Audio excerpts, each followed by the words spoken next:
भारतीय मीडिया भी सरकार के बयानी पर खुलकर सवाल उठाने लगे हैं। बांग्लादेश में मदाखलत पर मारूफ एंकर पालकी शर्मा सीख पा हो गईं। एंकर पालकी शर्मा ने भारत की सरहद पार दहशतगर्दी और टारगेट किलिंग से मुतालिक पॉलिसियों पर तनकीदी सवालात किए। इससे कबल कनाडा की जानिब से इंडियन एजेंट्स खालिस्तान के हामी अफराद के खिलाफ कत्ल, भत्ताखोरी और पुरतशद्दुद कार्रवाई में मुलविस हैं, ये भी उनकी जानिब से कहा गया। भारतीय मीडिया भी मोदी सरकार के बयानी पर अब खुलकर सवालात उठा रहा है। बांग्लादेश में मदाखलत पर मारूफ एंकर पालकी शर्मा सीख पा हो गई। एंकर पालकी शर्मा ने भारत की सरहद पार दहशतगर्दी और टारगेट किलिंग से मुतालिक पॉलिसियों पर सख्त तनकीद की है। The recent killing of Osman Hadi in Bangladesh has raised serious questions as indications increasingly point toward India's possible involvement. The ongoing protest in Bangladesh says that India always meddles in Bangladesh's affairs.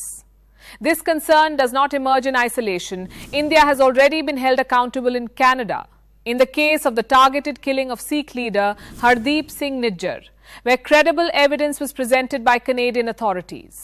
The Bangladesh incident now adds another layer to these growing concerns. Such cross-border targeted killings raise fundamental questions about democratic conduct and respect for international